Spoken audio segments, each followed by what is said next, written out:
Bienvenue au rendez-vous des. Au rendez-vous des. Je suis un. Regarde ton voisin, dit tu es un. Et nous sommes des champions. Je suis un champion. Tu es un champion. Et nous sommes des champions. Je suis un champion. Tu es un champion. Et nous sommes des champions. Un champion acclame Jésus. Amen. On peut rendre grâce à Dieu pour les chantres. Mais ne soyez pas loin. Amen.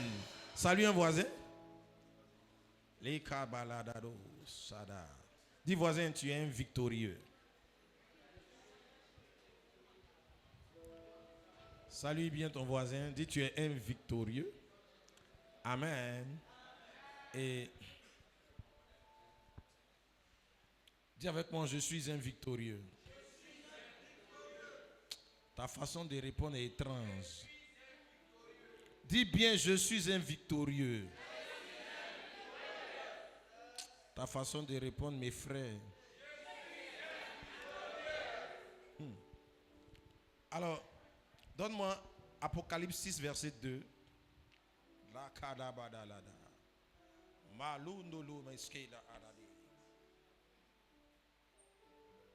Il dit, je regardais et voici parut un cheval blanc. Celui qui le montait avait un arc. Une couronne lui fut donnée. Et il partit en vainqueur pour vaincre. Il partit en vainqueur pour vaincre. Amen. Alors, nous sommes en train d'enseigner sur le combat spirituel. Et il faut savoir que le combat spirituel dans lequel nous sommes ce cavalier sur ce cheval blanc. Amen. À qui une couronne a déjà été donnée. Et nous sommes en train de partir en vainqueur pour vaincre. Ça veut dire qu'on n'a pas une autre alternative. Il n'y aura pas un autre résultat que la victoire. Nous sommes en train d'aller en vainqueur pour vaincre. Malheur à nos ennemis. Malheur à nos ennemis. Ils auraient dû ne pas être sur notre chemin. Oh my God. Les amis de Haman lui ont dit, écoute, mon gars, si le gars devant lequel tu as commencé de tomber est de la race des Juifs, on ne peut plus rien pour toi. Tu aurais dû te débrouiller pour ne jamais avoir affaire à quelqu'un de cette race.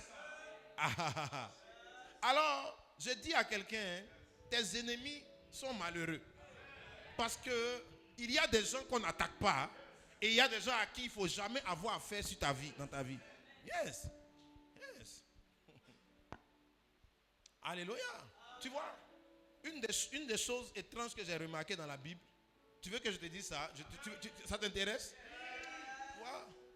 Quand vous allez remarquer que souvent dans les prophéties, quand vous allez lire les prophéties, vous allez vous rendre compte, ou bien dans certaines actions, souvent, en fait, Dieu veut frapper certains peuples. Mais Dieu est un légaliste. Il ne peut pas se lever et venir frapper un peuple. Il lui faut un argument. Donc, une folie touche ce peuple et l'amène à venir attaquer Israël. Yeah. C'est comme, en fait, quand tu veux savoir quel peuple Dieu a arrêté de détruire, regarde l'attitude que le peuple a envers Israël. Yeah. C'est comme quelqu'un va lui dire, va attaquer. Et le gars, il croit que, tu vois, il croit qu'il peut vraiment faire quelque chose. Yes. Quand tu prends 2 Chroniques chapitre 20, le roi a envoyé sa délégation aller expliquer que il a commencé à parler. Il s'est mis à la porte du pays. Il a pris un mégaphone où les soldats étaient assis. Puis il a commencé à parler dans leur langue. Yes. Il a commencé à parler dans leur langue pour dire, on va vous détruire. Je ne sais pas sur qui vous comptez. Donc les gars, ils étaient assis là tranquillement. On dit, ils sont venus marcher contre Josaphat pour lui faire la guerre. Yes. On dit, on vient d'en former une multitude nombreuse. Arrive. Donc c'est des peuples que Dieu voulait frapper. Mais on ne peut pas les frapper s'ils sont chez eux. Tu vois. Donc souvent, il y a des gens comme ça, tu vois, frapper les guettes. Donc, Tu vois, et puis un matin, ils viennent, ils te provoquent. Ça dit qu'il vient, il touche à ton enfant, il touche à quelque chose, il touche à ton travail. Sa vie était tranquille, hein. Maintenant, comme frapper le guetteur depuis. Et il n'y avait pas d'argument pour Dieu, pour que Dieu se... En fait, Dieu ne se met en bataille. En fait, c'est la légitime défense. Yeah. Et quand tu regardes, chaque fois qu'un peuple veut être détruit, il vient attaquer Israël. Yeah. Et souvent même, ils ont un semblant de succès. Yeah. Yeah. Et quand tu prends les prophéties, tu vois que souvent même Dieu dit, bon, vous là, allez les frapper, frappez-les.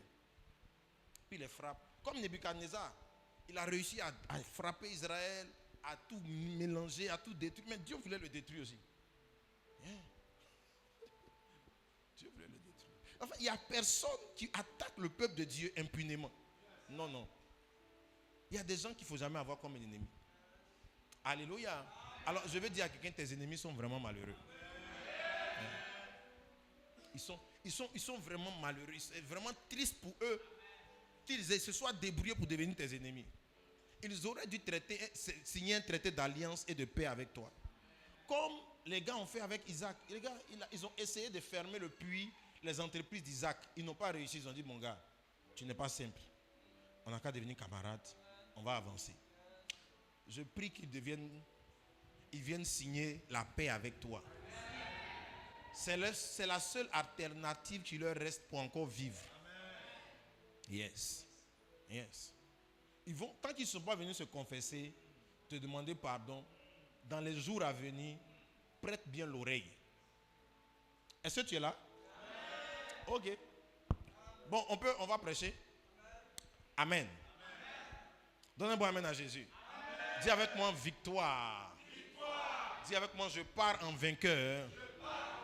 Pour vaincre et malheur à mes ennemis. Alléluia. Alléluia. C'est l'une des raisons pour lesquelles le Seigneur nous recommande vivement de ne pas regarder l'être humain comme ennemi. Parce qu'en fait, c'est dangereux. On n'est pas simple en fait, en réalité. Yes. Donc, en tant qu'enfant de Dieu, on est revêtu d'une autorité et on est sous la couverture d'anges puissants. D'anges puissants. Donc, si on ne veille pas sur nos cœurs, tu vois, si tu te mets en colère contre quelqu'un, du mal peut lui arriver. Élisée, des enfants sont venus dire, oh, vieux chauve. Yeah. Yeah. Et puis son cœur est chaud. Et puis il leur a dit, d'accord, que des lions sortent pour vous manger. Les lions sont sortis, ils les ont mangés. Non, en fait, il ne faut pas t'amuser. Élie était arrêté sur sa montagne. 50 soldats sont venus pour dire, le roi dit de venir te chercher. Il dit, si je suis vraiment prophète, que le feu descende.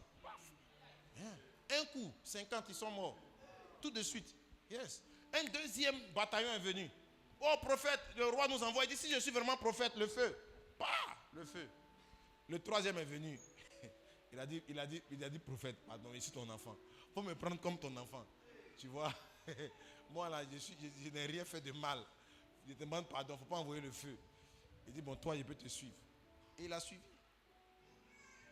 Donc, en fait, il ne faut pas jouer avec la puissance que tu as.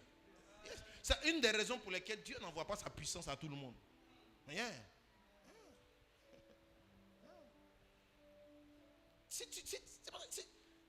En fait, l'une des raisons pour lesquelles les États veillent à ce que certains pays n'aient pas la bombe atomique. Parce qu'on sait qu'il y a des puissances là, si ça se trouve dans la main d'un gars qui n'est pas normal. Un gars qui n'est pas normal, ça veut dire qu'un matin, il envoie ça partout, et puis il fume sa cigarette quelque part, il bombarde la terre, et puis c'est fini. Et ce que nous avons comme pouvoir, écoute, Jésus a dit, je vous donne le pouvoir de marcher sur les serpents, les scorpions, et toute la puissance de l'ennemi. Et rien ne pourra vous nuire. Donc tu imagines le niveau de pouvoir qui est réservé aux chrétiens. Donc, si le chrétien lui-même n'est pas conscient du niveau de pouvoir que Dieu est sur le point de lui transmettre et qu'il s'amuse à se tromper d'adversaire, Dieu va dire non, lui là, ne lui envoyez pas. Oh, il va tuer les gens. Un gars comme Élisée qui tue les enfants parce qu'ils ont dit tu es chauve. Ils se sont moqués de lui. Les lions sont sortis, les ont mangés sur place. Regarde ton voisin, dit tu n'es pas simple. Hein? Et il faut lui dire aussi, voisin, je ne suis pas simple. Je suis pas simple. Alléluia. C'est pour cela que Dieu dit, pardon, ne vous mettez pas, hein, ne prenez pas la chair et le sang comme ennemis. Parce que vous allez leur faire du mal. Il n'y a pas de match. Tu comprends? Donne un bon amen à Jésus. Alléluia. Et c'est tout cela que nous sommes en train d'apprendre. Et en ce moment, on est en train de parler de comment vaincre le diable. Apocalypse chapitre 12 dit, verset 7, il dit, et parut le grand dragon, il s'est battu avec l'ange Michel et il fut précipité. Le grand dragon, 12 mon ami, 12. Le grand dragon, appelé le serpent ancien, dans le verset 9, voilà. Il fut précipité. Le grand dragon, le serpent ancien, appelé El Diablo et Satan. Amen. Donc, quand tu regardes, tu as l'impression qu'on parle de plusieurs personnes. Mais on parle de la même personne, avec différents modes opératoires, avec différentes fonctions et différentes activités. De la même manière, l'Esprit de Dieu aussi, la Bible dit, il a différentes opérations. Mais c'est le même esprit. C'est le même esprit, mais il opère différemment. Il opère de plusieurs manières. Donc notre ennemi aussi a différentes manières d'opérer. Et ce sont ces modes opératoires qu'on est en train de citer. Quand on dit, il fut précipité, le grand dragon. Ça c'est un mode opératoire. Le serpent ancien, c'est un autre mode opératoire. Le diable, c'est un autre mode opératoire. Satan, c'est un autre mode opératoire. Alléluia. Et c'est ce qui a donné lieu à ce livre écrit par Loin, serviteur de Dieu, l'apôtre Mohamed Sanogo. Amen. Un petit livre puissant. J'espère que tu l'as. Si tu ne l'as pas, toi-même, tu vois que tu es en danger. Amen. Donne un bon amen à Jésus. Alors, donc, nous sommes en train de voir comment déceler ou identifier le mode opératoire de l'ennemi en face de toi. Chacun d'entre nous reçoit des attaques du malin. Mais le malin n'attaque pas de la même manière tout le monde. Non. Ou pas de la même manière tout le monde au même moment. Il y a certaines fois où il vient t'attaquer comme le dragon. Il y a certaines fois où il vient t'attaquer comme le diable. Il y a certaines fois où il vient comme le serpent. Il y a certaines fois où il vient comme Satan. Mais si tu ne comprends pas le mode opératoire qui est en face de toi, tu vas utiliser la mauvaise arme pour répliquer. Yes. Parce que le dragon a sa façon d'être traité. Le diable aussi a sa façon d'être traité. Amen. Et là, en ce moment, nous avons étudié, on a commencé par les préalables et on a commencé à décortiquer. On a étudié le dragon. Deux grands dragons. Il y a le dragon, mais dans le dragon, il y a le dragon rouge qui est un spécialiste de manger ce qui naît. Lui, il ne touche pas aux grossesses, il n'empêche pas les grossesses, mais il attend que ça arrive pour manger. C'est le dragon rouge, c'est son travail. Voilà, il a son but et ses armes. Et comment le contrer, on a vu ça. Vous savez, sur ma page, ma chaîne Telegram. Va et puis retrouve ça, il faut écouter. C'est important. Amen. Tu peux retrouver aussi tout ça dans le livre Les 4 attaques majeures du malin. Et depuis quelques semaines, on a su le deuxième mode opératoire de El Diablo. Le diable. Donc, le diable, quand tu vois le diable dans la Bible, ça parle de l'origine du diable, c'est El Diablo. Et c'est Diablos, qui signifie accusateur. Amen. Ou calomniateur. Tu vois? Et dans la Bible, il y a un être que Paul a comparé un peu au diable. Yes. Je crois que c'est dans 1 Timothée, je crois, ou dans Tite. Il dit aux femmes de ne pas être des diablos. Yes. Ça veut dire qu'il y a une susceptibilité aussi, de temps à autre, que certaines femmes prennent l'habit de El Diablos. Yes. Ah. Non, ce n'est pas moi qui ai dit ça. Frère, il faut trouver le verset. Voilà. Donc, regarde une soeur à côté de toi, vous dites, ce n'est pas de toi on parle. Il faut être détendu. El Diablos, elle n'est pas venue aujourd'hui. Alléluia. Alléluia. Alors, le diable veut dire accusateur et veut dire calomniateur. La calomnie, qu'est-ce que c'est? La calomnie, c'est l'art de mentir à quelqu'un dans le but de l'amener à mépriser quelqu'un d'autre. C'est exactement ça la calomnie. Donc quand tu subis une attaque du diable, il faut savoir que ce que le diable essaie de faire, il essaie de calomnier quelqu'un pour que le résultat soit que tu méprises cette personne. Yeah. C'est son travail. C'est son travail. Il est à l'origine de la mauvaise communion entre les hommes et Dieu. Ça, c'est le diable. Son travail, c'est de faire en sorte que les hommes méprisent Dieu. Il accuse Dieu auprès des hommes et il accuse les hommes auprès de Dieu. Voilà. Donc, les femmes de même doivent être honnêtes, non médisantes. Le mot non médisante là, c'est non diablos. Yeah. Yeah, yeah.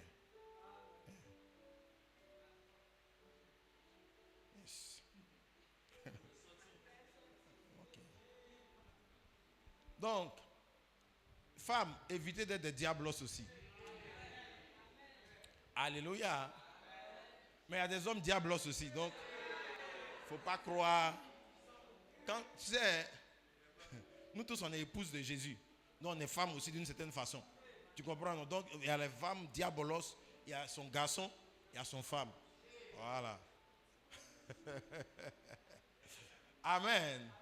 Donc, ce que nous avons commencé à voir, on a commencé à étudier comment il essaie de calomnier notre relation avec Dieu. Et la Bible dit qu'il fut précipité, le serpent, le dragon, tout ça, celui qui nous accusait jour et nuit. Ça veut dire que son travail, c'était de venir polluer notre relation avec Dieu et empêcher que nos prières montent au ciel. Donc quand tu es en train de prier, pour dire Seigneur, je veux me marier, mon Dieu, Seigneur, je te supplie, mon mariage. Tu dis, aujourd'hui là j'ai prié. Lui il arrive devant Dieu et dit, Seigneur, tu es un Dieu juste. Et tu es un Dieu, tu dis que la loi c'est la loi. Celle-là, toi-même il faut voir. Quand elle était jeune, elle sortait avec le mari de quelqu'un. Elle a fait pleurer une femme mariée. Est-ce qu'elle mérite de se marier aussi? Seigneur, toi-même regarde. C'est comme ça, c'est son travail. Il essaie d'amener l'attention du ciel sur tes mauvaises actions et sur tes erreurs. Et donc j'en ai parlé le mercredi dernier pour dire, c'est là où le sang de Jésus joue un rôle majeur. Et ce qui nous permet de nous approcher de Dieu et d'être exaucés, ce ne sont pas nos actions, nos œuvres et les choses qu'on a pu accomplir qui donnent à Dieu une raison de nous bénir ou d'intervenir, de nous exaucer. C'est à cause du sang de Jésus. Donc celui qui prie sans s'appuyer sur le sang de Jésus, il peut tomber sous le coup des accusations du diable. Yes. On dit non, Seigneur, j'ai prié 5 heures de temps. Donc, quand tu vas finir de prier 5 heures de temps et que tu penses que ta prière de 5 heures de temps te donne accès à quelque chose, Satan va venir t'expliquer que même pendant que tu priais 5 heures de temps, pendant un moment donné, tu as pensé à une fille. Yes. Yeah. Donc il va te dire, ta prière 5 heures là, c'est nul, recommence. Va faire jeûne encore 40 jours. Yeah. En fait, il va t'amener à te rendre compte que tu n'en feras jamais assez pour être agréable à Dieu. Et c'est dans cette séduction que beaucoup de religions sont. Dans certaines parties du monde, il y a des moines qui vivent coupés du monde, isolés, parce qu'ils se disent qu'ils doivent plaire à Dieu. Et s'ils sont dans la ville, il y a les mini-jupes, il y a les décolletés, ça va les attirer. Donc ils veulent aller sur la montagne. Maintenant, arrivé sur la montagne là-bas, il n'y a personne, il n'y a pas de mini-jupe, il n'y a rien. Mais ils sentent que dans leur corps, il y a quelque chose dans le corps qui commence à se passer. Donc ils se tailladent, ils se donnent des blessures pour se dire qu'il faut qu'ils payent un prix pour qu'ils soient agréables à Dieu dans leur chair. Mais ils n'arrivent pas. Parce que personne ne peut être agréable à Dieu par ses efforts et dans sa chair. C'est possible par le sang de Jésus et par la grâce de Dieu. Alléluia. Donne un bon amen à Jésus. Donc, on a donc vu que Satan essaie d'empêcher nos prières en nous accusant auprès de Dieu et en accusant aussi Dieu auprès de nous. Il vient te faire croire que Dieu ne t'a pas pardonné. Que Dieu va te pardonner. Toi aussi, c'est ce que tu as fait là. Dieu est découragé de toi actuellement là. Ou au ciel même là. Le ciel même est déçu. Il a dit que le ciel a envie de dire non. Tu as la même. Il dit, toi, ça fait la quatrième fois. Ça fait la quatrième fois tu demandes pardon à Dieu pour le même péché. Toi aussi. Toi-même, quand toi tu regardes là, Dieu peut accepter ce que tu fais. C'est fini. Laisse tomber. Donc du coup, les gens vivent dans la culpabilité, dans le désespoir. Et ils ont du mal à prier parce qu'ils sont convaincus que Dieu les a rejetés. Dieu ne les aime plus. Et que c'est difficile, que Dieu n'écoute plus leurs prières, que leurs prières ne dépassent plus le plafond. Donc ils sont découragés, ils n'arrivent plus à prier. Ils sont là, ils viennent à l'église parce qu'en même temps, ils ne veulent pas forcément tout quitter. Mais il n'y a plus de communion avec Dieu. L'une des raisons, écoutez, beaucoup de gens ne prient plus à cause de la culpabilité. Yes. Beaucoup de gens même, à cause de la culpabilité, tu vas voir que des gens quittent l'église à cause de la culpabilité. Ils quittent leurs églises par la culpabilité pour des péchés qu'ils ont commis. Mais il faut qu'ils donnent une excuse pour dire non, quelqu'un m'a mal parlé. Mais en fait, ce n'est pas le malparlage de la vérité. Souvent, quand tu vas bien fouiller, tu vas te rendre compte qu'en fait, au fond, la personne elle-même est dans une forme de culpabilité par rapport à ce qu'elle a fait. Et elle ne se sent pas pardonnée. Et tu vas voir qu'elle se dit que quand elle arrive, tout le monde regarde, tout le monde est au courant. Satan peut te faire croire que tout le monde est au courant que tu as commis impudicité hier. Yeah. Il est fort dedans.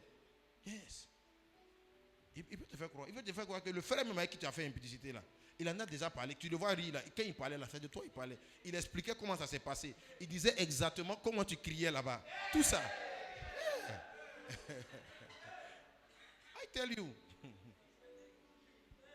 Donc tu vois, du coup l'environnement, cet environnement-là qui était un environnement agréable pour toi, devient un environnement désagréable. Tu as l'impression que quand tu arrives, tous les yeux sont sur toi.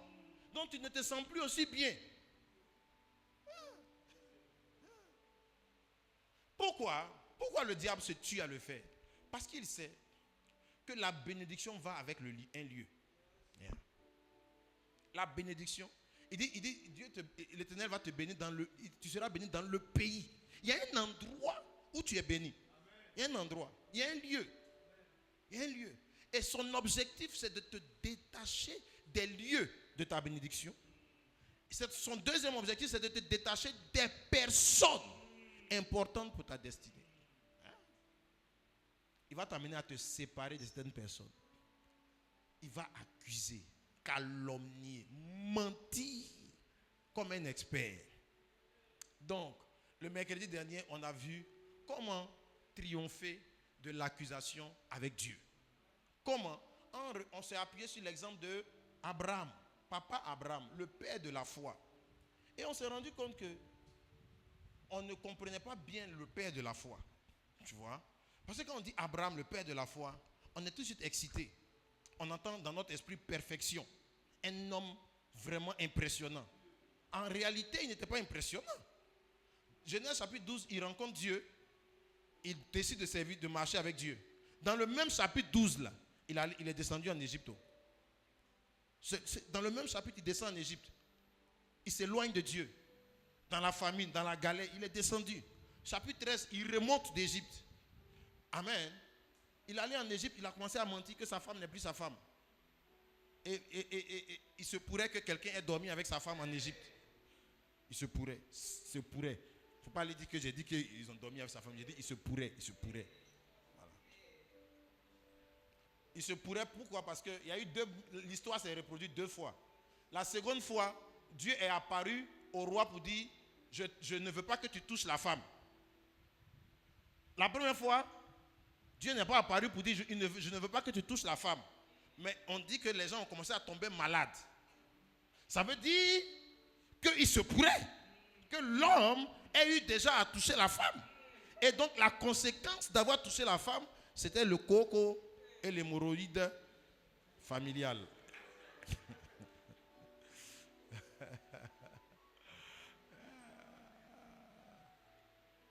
Quelqu'un est là? Donc Abraham a eu des hauts et des bas. Il a eu des bas. Il est descendu en Égypte. Ensuite, il est allé dormir un peu avec Agar. Ensuite, il a eu Ismaël. Tout ça, c'est la vie d'Abraham. Après, il a fait un détour. Encore à Guérar. Arrivé là-bas encore, il a dit que sa femme n'est pas sa femme. C'est le même Abraham.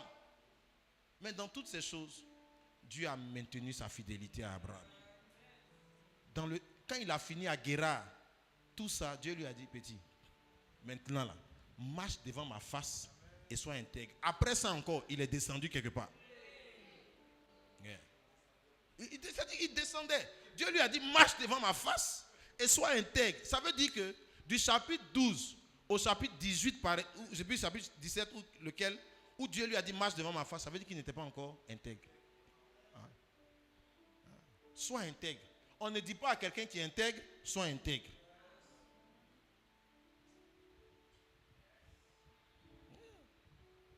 Donc, cette séduction du diable qui essaie de te dire que toi là tu es nul. Mais il faut lui dire, mon ami Abraham, tu connais mon papa, le père de la foi. Tu connais le père de la foi? Il est descendu. C'est pas donc, je disais le mercredi que l'évangile est voilé pour ceux qui se perdent. Donc, quand je suis en train de dire ça, quelqu'un est en train de se dire, donc on peut bien descendre. Ok. D'accord. Si c'est comme ça que tu as compris, ça veut dire que tu fais partie du verset qui dit, mon évangile est voilé pour ceux qui se perdent. Perds-toi bien. Voilà. Yes. Mais ce n'est pas une caution, un encouragement à vivre dans le désordre. Mais il y a une réalité que entre le jour où tu as dit à Dieu que je crois en toi et le jour où les résultats deviennent visibles dans ta vie, il se passe souvent un temps. Il se passe souvent des acrobaties et des sorties de route. Et que dans toutes ces choses, tu dois être conscient que Dieu demeure fidèle. Et que après toutes ces choses, Dieu revient dire à Abraham, il dit, c'est maintenant même, je vais te montrer que je vais faire de toi une multitude de nations. En temps normal, Dieu aurait dû lui dire, tu as trop déconné. On va diminuer un peu. On va diminuer un peu la promesse. Parce qu'on voulait te donner l'étoile, tu allais chercher Agar. On voulait te donner l'étoile, tu allais prendre Ismaël. Diminue un peu. Dieu dit non. Jean, donne-moi les versets qui accompagnent ce que j'explique au moins. Est-ce que tu es là? Miséricorde. Amen. Parce que c'est juste un résumé. Or, quand tu ne mets pas les versets, tu vas m'amener à les lire. Tu vois? You be you. Ok. Donc, garde ta relation avec Dieu en étant conscient que ton erreur d'aujourd'hui n'annule pas le projet de Dieu pour ta vie. Et que Dieu est ton papa. Et que la Bible dit, quand nous étions encore des pécheurs, Christ est mort pour nous. Maintenant, imagine, toi-même tu étais déjà mauvais. Il allait mourir pour toi. Ça veut dire qu'il n'y avait pas d'espoir. Il n'est pas mort pour toi. Il n'est pas allé mourir parce qu'il espérait. Il est mort déjà dans le désespoir pour toi. Donc, qu'est-ce que tu vas faire encore qui va le décevoir? Tu l'avais déjà déçu. Et il a accepté quand même de mourir pour toi, de te démontrer son amour. Donc, ça veut dire que l'amour qu'il t'a manifesté n'est pas lié à ce que tu fais ou ce que tu ne fais pas. C'est un amour qu'on appelle l'amour inconditionnel. Notre problème, c'est que nous les hommes, quand on dit on aime quelqu'un, on peut mettre parce que. Voilà. Yes. Si un homme dit j'aime quelqu'un, il va dire je l'aime parce que. Donc on se dit que Dieu aussi, si Dieu te dit qu'il t'aime, tu as envie de dire Dieu, tu m'aimes pourquoi? Mais en fait, il n'y a pas de pourquoi. Dieu est amour, c'est sa nature. Et qu'il ne peut pas faire autrement qu'aimer. Voilà. Même quand il est fâché, il aime. C'est-à-dire que même s'il te donne cocota, c'est un cocota d'amoureux. Il n'y a rien que Dieu fait où il enlève l'amour pour déposer quelque part, et puis il fait, et puis après il va dire, maintenant je vais chercher l'amour. Non. Tout ce que Dieu fait est rempli et empreint de son amour. Parce que l'amour, c'est sa nature. c'est ce qu'il est. Donc même si aujourd'hui tu es sale, même si aujourd'hui tu es tombé, même si aujourd'hui tu es en Égypte, même si aujourd'hui tu luttes avec la masturbation, tu luttes avec l'impudicité, tu luttes avec la cigarette, avec l'alcool, Dieu t'aime encore plus. Écoute, n'est-ce pas lui qui a dit, là où le péché a abondé, la grâce a surabondé. Ça veut dire que quand tu tombes même là, la puissance que Dieu déploie pour aller te sauver est au-dessus de la puissance qu'il déploie pour aller vers ceux qui ne sont pas dans le danger. Hein? Donc, en fait, le péché même augmente la puissance de Dieu. Je te dis, ce n'est pas un encouragement pour aller faire n'importe quoi. Oh. Ah. Ok. Parce qu'il y a l'iniquité et lutter avec le péché. L'iniquité, c'est quoi? C'est que toi-même là, tu as décidé de provoquer Dieu. Tu t'assois, tu guettes les sœurs, tu les alignes une à une. Tu fais ton palmarès avec. Tu te joues les beaux gosses. Voilà, de temps en temps, tu fais l'hypocrite pour dire que non, je regrette, tu ne regrettes pas. Parce que tu as déjà une nouvelle dans ta ligne de mire que tu vas encore tirer et la mener. Elle est venue chercher Dieu parce qu'elle souffre. Elle est quittée dehors, venue implorer la grâce. Dis Seigneur, je te cherche. Non, toi tu es assis, tu la regardes. Tu fais un plan. Tu façonnes ton plan, tes projets, avec tous les appâts qui vont avec ton discours mielleux, comme la femme de Proverbe 7. Hey! Non, c'est pas de ça que je parle. Abraham n'était pas un homme unique. On sentait que cet homme luttait. Il cherchait à plaire à Dieu. Mais souvent ses faiblesses prenaient le dessus. Mais le moment d'après, il se relevait pour continuer la marche. Il retombait, mais il n'abandonnait pas. Il voulait continuer. Et Dieu l'accompagnait. Et la promesse de Dieu ne s'est pas annulée pour sa vie. I pray for you. Que le Seigneur te donne la grâce de toujours continuer le chemin. N'écoute pas la voix qui te dit que Dieu est découragé de toi. Il est découragé de toi à quelle heure? Qu'est-ce que toi-même tu peux faire qui va impressionner le ciel? Le gars, il a fait le ciel et la terre. Quand tu venais, il avait déjà tout fait. Donc en fait, il n'y a rien que toi tu peux faire qui va impressionner Dieu. Et vous savez ce qui impressionne Dieu? L'une des choses qui impressionne Dieu, vous savez c'est quoi? C'est l'humiliation. Yes. Oh. Quand je lis la Bible, j'ai rarement vu Dieu extasié comme devant l'humiliation. Wow. Quand il voit quelqu'un s'humilier, il a appelé Élie. Il dit, est-ce que tu as vu Akab? Il dit comment? Il dit non, mais il s'est humilié. Akab, il dit Élie. C'est-à-dire que Dieu lui-même allait appeler Akab. Il a réveillé Akab pour dire, écoute. Et il allait réveiller Élie. Il dit, Élie, Akab s'est humilié. Akab s'est humilié. Tu as vu ça? Waouh! Il dit non, parce qu'il s'est humilié. Tout ce que j'avais annoncé, j'annule. Regarde, ça, c'est le témoignage du cœur de Dieu. Écoute, Akab, là, la Bible dit que Akab, c'est le gars. Il n'y a aucun gars comme Akab qui a fait sciemment pour irriter Dieu. Son objet, il se réveille le matin et dit, qu'est-ce que je peux faire aujourd'hui pour chauffer le cœur de Dieu? Yes.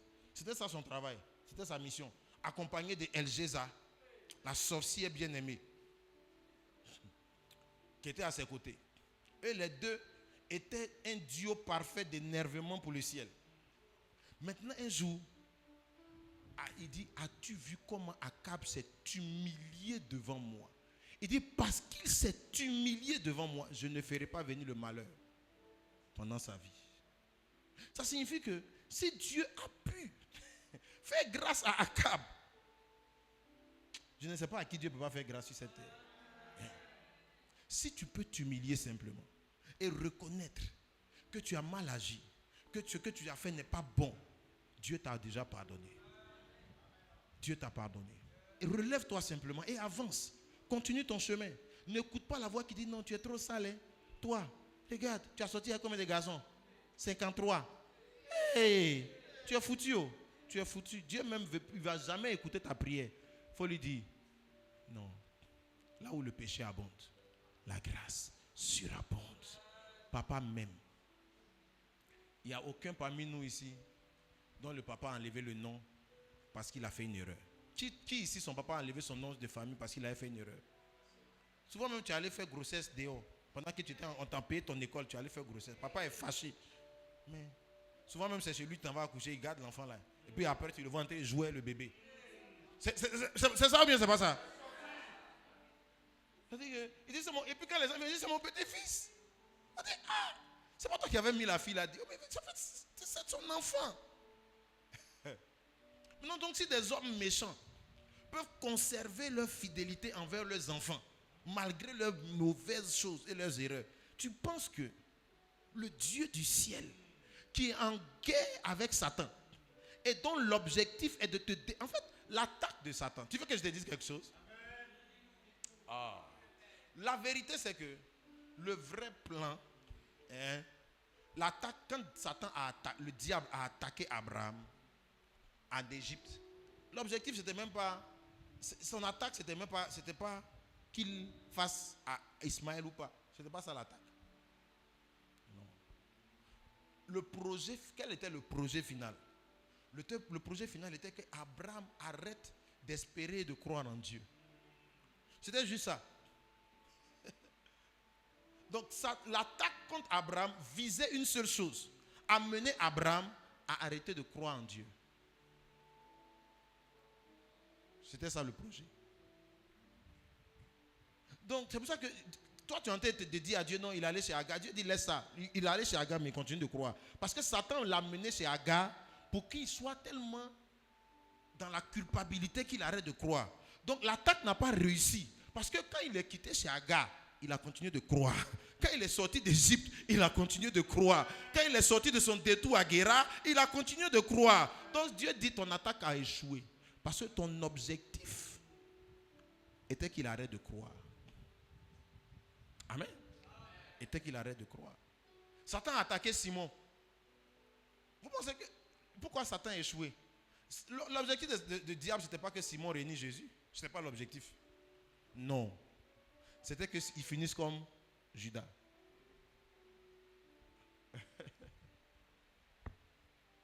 Qu'il se culpabilise tellement qu'il aille se donner la mort. Et le gars, il s'est culpabilisé, c'est vrai. Mais il est revenu. Donc l'attaque n'a pas réussi. Il y a de l'espoir pour toi. J'ai dit, il y a de l'espoir pour toi. Tu ne vas pas rester en route. Amen. Oh, il est là. Alléluia. Donc, garde la foi et continue de croire et de conserver, de demeurer dans l'amour de Jésus. Il dit, ni les hauteurs, ni les profondeurs, ni rien, aucune de ces choses ne pourra te séparer. Ne pourra nous séparer de l'amour de Dieu. Donc, l'amour de Dieu, ce n'est pas du jeu. Hein. Ce n'est pas l'amour d'un copain pour une copine. Non, non, non. C'est plus fort que l'amour d'un père pour ses enfants. C'est plus fort que l'amour d'une mère pour ses enfants. Il a dit, si une mère oublie son enfant, moi, l'Éternel, je ne l'oublierai pas. Je ne l'oublierai pas. Donc, tout ce que tu as connu comme amour sur cette terre n'est rien devant l'amour que Dieu a pour toi. Donc, si tu veux marcher dans l'amour avec Dieu, en te basant sur tes expériences avec les autres humains, tu es déjà dans l'erreur. Tu ne vas pas recevoir son amour. Je prie que tu reçoives l'amour de Dieu. Et que tu sois convaincu que Dieu t'aime. Regarde un voisin, dis Dieu t'aime. Dis Dieu est fan de toi-même. Yes.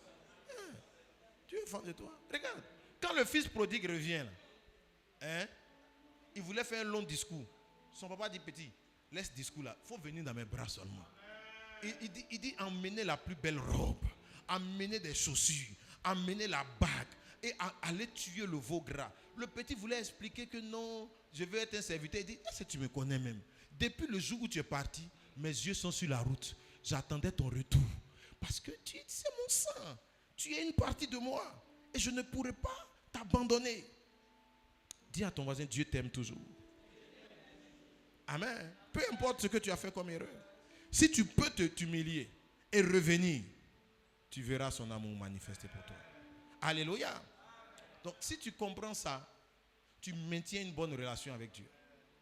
Et tu continues de servir. La culpabilité, c'est pour t'empêcher de servir Dieu. Yes. Yes. Tu te dis, toi, Satan accuse pour nous empêcher de servir Dieu. Il a envie de te dire, toi tu es malade. Tu allais prier pour les malades. Toi-même, il faut être intelligent quand même. Si tu avais vraiment le don de guérison, tu allais commencer par te guérir. Regarde, toi-même, ton enfant est malade. Tu t'en vas prier pour les malades. Il faut être intelligent un peu. Toi-même, ton foyer là, c'est bancal. Tu vas aller prêcher aux gens, mariez-vous. Frère, tais-toi. Arrête de... En fait, Satan, son attaque et le diable, son accusation, c'est de t'amener à être tellement coupable que tout ce que Dieu a déposé en toi ne sorte jamais. Il va attaquer tes talents. Pour dire, tu dis que tu sais chanter là, c'est même pas intéressant. Que la dernière fois quand tu chantais, tu ne vois pas que les gens dormaient. Tu n'as pas le don. Que voilà les gens qui ont le don, toi là, ça c'est un peu don. Non. C'est pas don tu as. Il t'accuse. Il t'accuse. Pour dire tu n'es pas assez bien. On dit non, va, tu peux faire quelque chose. Non, tu n'es pas assez bien. Il y a mon foyer compliqué. Moi-même là, je suis divorcé. Et puis, qu'est-ce que je vais aller prêcher aux gens? J'ai dit à un ami qui me disait, avec mon foyer là, comment je peux prêcher encore sur le mariage? Je lui ai dit, ton foyer n'est pas la référence. Qui t'a dit que ton foyer était la référence du mariage? Va et prêche. Prêche. Paul même là, il n'est pas marié, mais le plus grand message du mariage, c'est Paul qui a prêché. Donc, la prédication ne repose pas sur l'expérience. Non. Ça ne repose pas sur l'expérience. Si ça reposait sur l'expérience, Paul était disqualifié pour prêcher sur le mariage. Le seul qui devait parler du mariage dans la Bible, ça allait être Pierre. Ou bien? C'est Pierre seul qui pouvait nous parler du mariage, parce qu'il avait une femme à la maison. Paul même a dit, je peux faire comme Pierre, qui prend une femme qui va m'accompagner, et les autres apôtres. Donc il y a un certain nombre qui pouvait prêcher sur le mariage, pas Paul. Lui, il a dit que lui, il a un don pour ne pas se marier. Donc il fait quoi? Sa bouche fait quoi dans notre affaire de mariage? Et pourtant, il n'y a aucune personne qui a autant parlé de mariage que Paul. Donc mon frère, le mariage là, c'est la Bible. Prêche les Écritures. Il ne faut pas regarder ton mariage. Prêche les Écritures. Ce que tu peux corriger chez toi, corrige. Et puis continue de prêcher. Satan est un menteur. La doumalero. Les kamamama. Parce que le don n'est pas pour toi d'abord. Là, il dit recevez le don pour l'édification. Le don ne vient pas pour toi, le don vient pour édifier les autres. Le don vient pour édifier. Alléluia. N'empêche que, j'ai dit, moi, la prédication est voilée pour ceux qui se perdent. N'empêche que tu ne peux pas être un hypocrite aussi. Tu dis que toi-même là, tu sais que tu dégames dans ton foyer. C'est pas de ça que je parle. C'est-à-dire que toi-même là, tu fais n'importe quoi dans ton foyer. Tu vois? Et puis tu viens prêcher aux gens. Il faut aimer ta femme. Pourtant, toi-même, tu as insulté ta femme hier. C'est pas de ça que je parle. Je parle de... Tu fais tes efforts. Et l'ami dont je parle, sa femme a décidé de partir. Il a tout fait. Il a tout essayé. Tout fait. Mais elle dit, elle s'en va. Donc, à cause de ça, tu vas arrêter de prêcher. Frère, il faut prêcher. Elle est partie. La vie continue. C'est dur, mais on va prêcher. Écoute, et Jésus nous-mêmes l'a montré. Il est venu recruter une évangéliste. Il voulait gagner la Samarie. Et il était à la recherche d'une porte d'entrée à la Samarie. Qui s'en va prendre? Une multidivorcée qui avait battu le record mondial de divorce. 5 divorces plus un kisa. Ouais. Elle a déjà fait 5 divorces. Maintenant, elle était en kisa. Elle a essayé le mariage, ça n'a pas fonctionné. Elle essayait maintenant un peu. Qu'est-ce que ça fait d'être une maîtresse? Parce que certaines maîtresses ont arraché ses maris. Elle dit, bon, c'est pas un problème. Moi aussi, je vais aller tenter ça. Et c'est dans cette expérience-là que Jésus vient la recruter. Et il lui dit, des fleuves d'eau vive vont naître de toi jusque dans la vie éternelle. Donc Dieu n'est pas en train de s'attarder sur tes échecs. Dieu n'est pas en train de s'attarder sur tes mauvaises expériences personnelles. Dieu a un but, un projet urgent de sauver l'humanité. Si toi tu es disponible, Dieu veut le faire avec toi. Dieu veut le faire avec toi. Même si tu n'es pas parfait, Dieu veut le faire avec toi. Dieu veut le faire avec toi. Tu sais, en plus, tu vois, le don, faire un miracle, ça t'assure même pas une place au ciel, de toutes les façons, tu vois. Ouais. Faire un miracle, ça ne t'amène pas au ciel. Donc, en fait, Dieu n'a pas de problème de te faire des miracles. Parce que ce n'est pas ça qui justifie que Dieu est avec toi. Ou bien, en fait, souvent certaines personnes se posent la question, et notre Père spirituel en a parlé. Et il expliquait que justement, lui-même, ça le dérange. Et nous tous, ça nous dérange. Tu as quelqu'un qui a un faux témoignage. Tu vois, il vit mal. Mais quand il s'en va faire des croisades, des miracles, des prodiges, des grandes choses. Donc il dit un jour, il a interrogé Dieu pour dire, mais Seigneur, toi-même, il faut voir. Des faux types avérés. Mais tu les utilises. Dieu lui a dit, tu sais mon petit, tu ne comprends pas les choses. Si tu as ton enfant dans une ville éloignée de toi, et ton enfant est malade, et la seule personne qui accepte de recevoir de toi l'argent pour amener ton fils à l'hôpital est un gars malhonnête qui ne va même pas dire à ton enfant que c'est toi qui lui as envoyé l'argent. Est-ce que parce qu'il n'est pas honnête, tu vas priver ton enfant de la guérison? Tu vas priver ton enfant de la guérison? Tu as dit, mon frère, le plus important, là, mon enfant n'en a qu'à être guéri. C'est pour cela que Dieu peut utiliser n'importe qui pour faire n'importe tout ce qu'il... Parce qu'en fait, son objectif, c'est de guérir les gens. Son objectif, c'est de sauver des vies. Maintenant, si toi qui l'utilises, tu comprends que toi-même, en même temps, tu dois être aussi... ranger ta vie et être correct, c'est bon pour toi. Mais si tu penses que c'est une caution que Dieu te donne pour vivre dans le désordre, tu auras un jugement aussi pour ça. Je parle à quelqu'un? Ok. Alors, tu dois servir Dieu. Il a accusé Moïse, il dit tu es un bègue. Et à cause de ça, Moïse a commis une grande erreur. Il a mis Aaron dans son ministère. Aaron n'était pas prévu. Aaron est le résultat du fait que Moïse a accepté l'accusation du diable pour dire que tu ne sais pas prêcher, tu ne sais pas parler. Toi, il faut seulement te jouer les dangereux avec ta canne et puis Aaron n'a qu'à prêcher.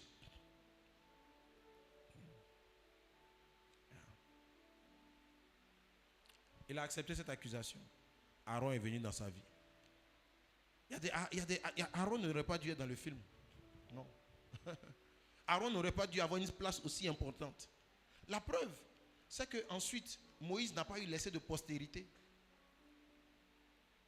Quand la Bible décrit les postérités, on parle de la postérité d'Aaron.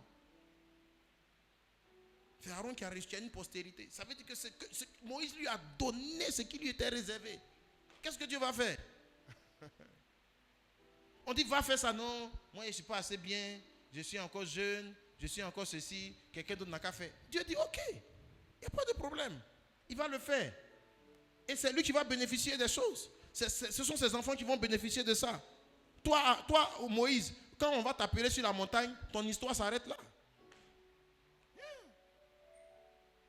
Qui a parlé des enfants? Qui connaît les enfants de Moïse? Personne. Parce qu'il n'a pas voulu faire le sacerdoce. Parce qu'il a écouté l'accusation qui disait qu'il est bègue. Il ne sait pas parler, il a un langage délicat. Dieu lui a dit tu peux. Il dit non, laisse tomber. Prends Aaron, prends quelqu'un d'autre. Dieu a dit ok. Élisée n'était pas censé arriver maintenant. Élie a dit je veux mourir. Prends quelqu'un d'autre. Dieu a dit ok. Pourquoi? Parce qu'il avait commencé à accepter les accusations du diable. Pour dire, tu vois, tu t'es sanctifié autant pour rien. Tu fais autant de travail pour peu de résultats. Il n'y a aucun fruit dans ton ministère. Ton ministère ne vaut rien. Ton ministère n'avance pas. Rien ne se passe. Regarde, toutes ces années-là, tu as jeûné, tu as vécu sur la montagne pour aussi peu de résultats. Tu es un mauvais prophète. Il a dit à Dieu, tue-moi. Tue-moi. Souvent la dépression, à l'origine, c'est les accusations du diable qui nous accuse, qui met l'accent sur nos défauts, qui met l'accent sur nos incapacités, qui met l'accent sur nos erreurs, qui met l'accent, oui, il va te rabâcher à l'oreille. Tu as vu la dernière fois là, comment tu as parlé, les gens n'ont même pas acclamé. Tu étais nul, ta cellule là, c'était nul, tu es un faux. C'est-à-dire que toi-même, tu es découragé, tu ne veux même plus entendre parler du ministère et ta destinée peut être compromise. Satan ne veut pas. Le diable, El Diablos, veut t'empêcher de servir Dieu. Et te faire croire, en te faisant croire que c'est tes capacités et ta propre justice qui te donne l'habilité d'être un bon serviteur de Dieu. Dieu ne compte pas sur toi. Dieu compte sur lui-même. La Bible dit, il est l'auteur et le consommateur de la foi. Dans d'autres versions, on dit, il est l'initiateur et celui qui amène la foi à la perfection. La foi n'est pas un travail de ta concentration personnelle. La foi est initiée par Jésus en toi et c'est lui qui l'a fait grandir et qui la rend parfaite. En fait, la vérité, si tu veux sortir de la culpabilité dans le ministère pour pouvoir servir Dieu, il faut juste accepter que tu ne peux pas, que c'est lui qui le fait, que ce n'est pas par tes capacités, c'est par ses capacités. En fait, il faut démissionner et lui donner toute la place. Il faut t'effacer et le laisser agir. Il faut lui donner sa place. C'est comme ça que tu vas sortir de la culpabilité. Tu vas comprendre que ce n'est pas moi, frère. Si ça a marché, gloire à Dieu, ça va marcher, gloire à Dieu. Avançons, j'apprends. C'est une leçon, c'est une école à laquelle Dieu m'envoie. Est-ce que tu es là? Qu'aucune culpabilité t'empêche de servir Dieu. Que Dieu t'accorde la grâce de triompher des accusations sur ton âge, les accusations sur ta race, les accusations sur ton genre. Tu es une femme, tu es une jeune, tu ne peux pas servir, tu as fait trop d'erreurs dans la vie, tu as été trop maladroite, tu as eu trop de chances que tu as gâchées. Il y a encore une autre chance. Malgré que Abraham avait gâché de nombreuses opportunités, Dieu a toujours renouvelé une opportunité pour lui. Que Dieu renouvelle son opportunité dans ta vie. Que Dieu renouvelle sa grâce dans ta vie. Que Dieu t'accorde encore une autre chance.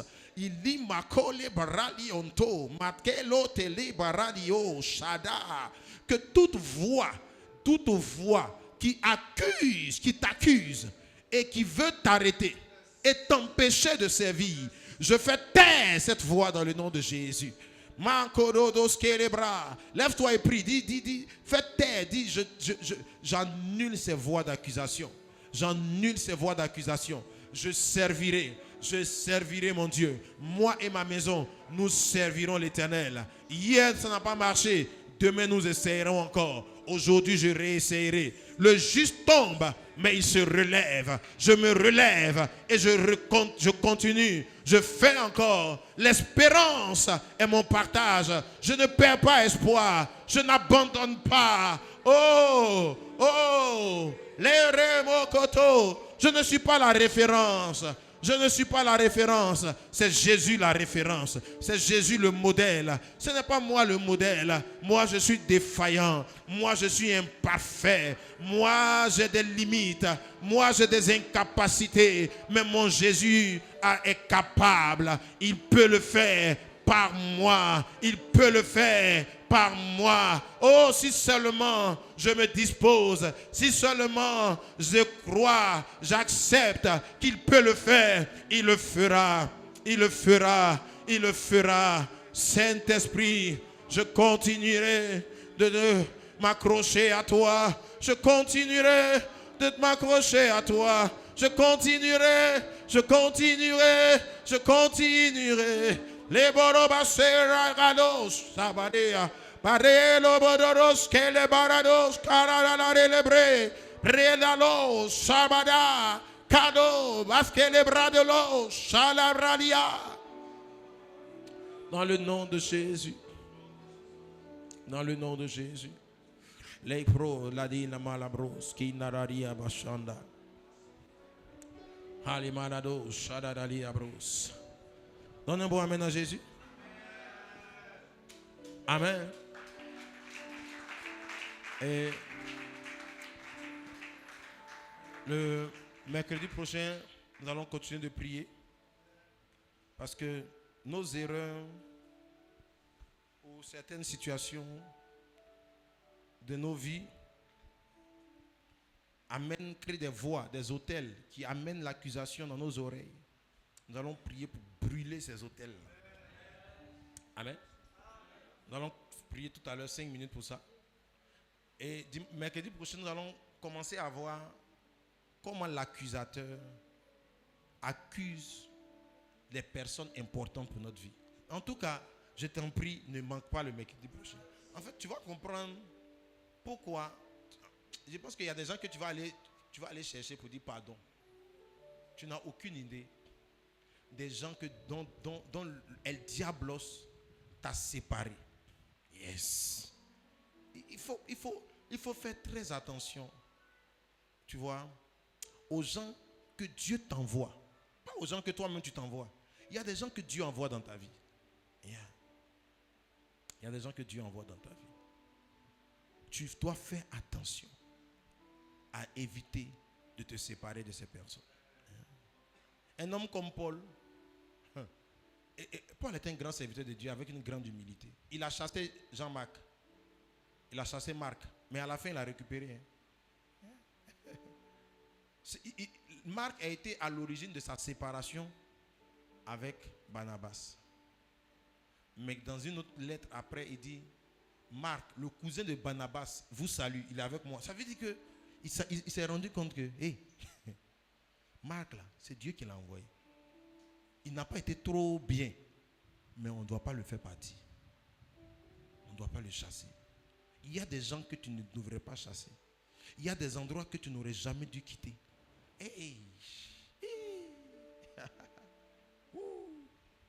Ta destinée est liée à certaines personnes que Dieu envoie dans ta vie. Et El Diablo va tout faire pour te séparer de ces personnes. Mercredi prochain, on va galoper dedans. Ça t'intéresse? On va prier maintenant pour briser les autels, les voix. Parce que selon l'enseignement sur les autels que notre Père spirituel a donné, dit, la caractéristique des autels, c'est que les autels produisent des voix. Or, l'accusateur, son travail, c'est juste des voix qu'il amène. Des voix pour t'accuser, pour te dire tu es trop jeune. Il a essayé d'accuser l'âge de Jérémie. Jérémie a dit à Dieu, je suis trop jeune. Dieu dit, ne dis pas que tu es trop jeune. Il dit, si tu trembles, moi, mais je vais te faire trembler plus. Il ne faut même pas m'énerver. Voilà, là, c'est-à-dire que Dieu a crié sur Jérémie, dit, ton affaire, tu veux expliquer ta jeunesse là. Si tu commences, je vais terminer ça pour te donner. Jérémie dit, non, le vieux, c'est bon. J'ai compris. Il dit, ok, d'accord. Il dit, non, si tu trembles là, moi, il dit, si tu trembles devant eux, c'est pas comme si je vais venir te réconforter. Normalement, il aurait dû dire, si tu trembles devant eux, je vais venir te réconforter. Il dit, si tu trembles devant eux, je te ferai moi-même trembler. Il faut arrêter tes histoires de non, je suis jeune. En fait, Dieu a horreur d'une chose, vous savez quoi? Les excuses. Et le diable, une des voies des autels, c'est de nous donner les excuses de nos échecs. Si on te demande, mon frère, pourquoi tu n'es pas marié? L'excuse que tu veux donner là, dans beaucoup de cas, c'est une voie des diablos. Pourquoi en ce moment, tu vois, pourquoi en ce moment, si quelqu'un vient me demander, par exemple, pourquoi tu n'as pas une église de 10 000 personnes? Si je ne prends pas garde, je peux donner une réponse diablos. Yes. Et une genre de réponse diablos, c'est peut dire, mais toi, tu ne sais pas qu'on est au Mali? Tu ne sais pas qu'on est au Mali? Ou bien tu as oublié où on est? Ça, c'est la voix du diable. Et cette voix-là, on l'entend régulièrement, qui vient de dire, petit, ici là, c'est le Mali, tu vois. Tu as fait ce que tu as fait là. C'est déjà dangereux, hein. C'est déjà puissant. C'est son travail. Il t'accuse pour te dire que l'endroit où tu es là, c'est dur. Personne n'a réussi ici. Il faut te débrouiller avec ça. Contente-toi de ça. Voilà. Prends ça. C'est le diable. C'est des voies, des autels. Souvent, ces hôtels-là sont rattachés à l'environnement, au lieu dans lequel tu vis, aux puissances qui sont déployées pour venir t'accuser et t'empêcher de dépasser des limites. Mais ce soir, tu vas envoyer le feu pour détruire ces hôtels. Tu vas mettre de feu à ces hôtels. Donc, tu vas prier et battre les mains et appeler le feu sur les hôtels. Les bobo soudade la brea. Loro kata. autel, voix d'accusation. Mado, Shabade, Para, Lo, Rali, Kata. Rekoto Romasi Kadelebere, Le Makoto Robasi Kelebere, Rokatarabara Korosi Katarabre, Le Dobraso Katarabroske, Le Drakata Broske Mama, Rokoto Robroske Ta, Rekata, Lokata, Lekata, Rebada, Lobada, Shedada, Lekata, Rekata, Rodada, Lebros Kakata, Lekata, Redada, Rokoto, Sedabra, Levera, Levera, Levera, Levera, Levera, Rekata, Levado, Shadada, Levere, Rakata, Levados, Levere, Levada, Shedere, Rekata, Redada, Rekata, Rebaba, Shedere, Rekata, Redados. Maso katara de le barakorosia.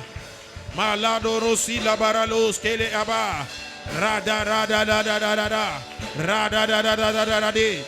Maya sabara la coro da dia brade. Le brosa che da la bra. Le dracoto doloria. Madale rose. Recatolori. Recatolori. Le rada rada.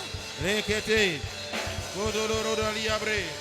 La rada rada rada rose. Lebre sokata, lebre sokotolori, lebra dalo kata, maheloros kera, padadada, padadada, retararede, sererere, rakatararos, lebro sekate, makata, lebodoloske, redadadados, ledadadadoske, rekatarabra, rokotoroske, ledabrakata, lebro sakata. Les brosakata, les bresekata, et nous faisons taire les voix d'accusation au nom de Jésus. Tais-toi, accusateur, tais-toi, accusateur, nous te faisons taire au nom de Jésus. Makorabaske labro, célébrer barabara, célébrer barabara, célébrer barabara, et rabarabare, les katarabarados, les katarabarados, les baraboros qui diabra, les bracotolori la abre, les brosicata labre, Masaradada, Maradarados, les dorarabradaso, quebrada landrosi la quedabre, Madelos que la abra, Rosera, les rosecata, les rosecata. Les brosekata, les brosekate, la kata, les rabra, makate, resoka, rokoto, rokoto, rokoto, rokoto, rokoto, rokoto, rokoto, rokoto, rokoto, rokoto, rokoto, rokoto, rokoto, rokoto. Bada bada bada bade. Bada bada bada bade, bada bada bada bade, bada bada bada bade, bada bada bada bade, la barada da da da dos, que barada da dos que je suis libéré, ma charadoska, je suis libéré, reboso catalabre, je suis libéré, je suis libéré. Je suis libéré, je suis libéré, je suis libéré, je suis libéré, je suis libéré, je suis libéré, je suis libéré, je suis libéré, je suis libéré, je suis justifié, je suis justifié, je suis justifié, je suis justifié. Je suis justifié, je suis sanctifié, je suis sanctifié, je suis sanctifié, je suis sanctifié, je suis libéré, je suis libéré, je suis libéré, je suis sanctifié, sanctifié, je suis sanctifié, je suis justifié, justifié, Eboro mashana malako. Eboro barada sunta lilabre. Dis avec moi, il n'y a donc maintenant aucune condamnation pour ceux qui sont en Jésus. Je suis justifié. Christ est mort. Et bien plus, il est ressuscité. Et il est assis à la droite du Père. Il intercède pour moi. C'est lui le modèle. C'est lui la référence. Si je vis, ce n'est plus moi qui vis. C'est Christ qui vit en moi. Je suis caché en Christ. Ma vie est cachée en lui. Dieu ne me voit pas. C'est Christ qu'il voit. Christ couvre mes erreurs. Christ couvre mes fautes. Il m'accorde la justification. Je suis libre. Accusation. Tais-toi. Tais-toi. Ce n'est pas toi qui m'as appelé. Ce n'est pas toi qui m'as créé. Ce n'est pas toi qui m'as équipé. Tu ne m'as donné, tu m'en as accordé aucun don. C'est Dieu qui m'a donné les dons. C'est lui qui m'a appelé. Et c'est lui que je servirai. Tais-toi. Tais-toi. Plus jamais tes voix ne m'arrêteront. Parce que je sais en qui j'ai cru. Je comprends qu'il m'a justifié. Et qu'il m'a appelé à lui. Pas parce que j'étais parfait. Mais parce qu'il m'a aimé. Et parce qu'il a écrit un projet de paix. Pour me donner un avenir. Et de l'espérance. Pour faire de ma vie un chef-d'œuvre. Une source de bénédiction. Il n'a pas dit que je ne commettrai aucune erreur. Mais il a dit qu'il est avec moi. Qu'il est avec moi. Que si je tombe, je peux me relever. Et qu'il est avec moi. Qu'il me justifie. Qu'il me donne la force. Il me donne le salut. Il me donne sa victoire. Autel d'accusation. J'envoie le feu sur vous. Voix d'accusation. J'envoie le feu sur vous.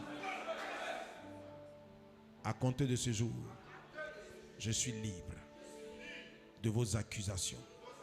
Je suis innocenté par le sang de Jésus et par la parole de mon témoignage.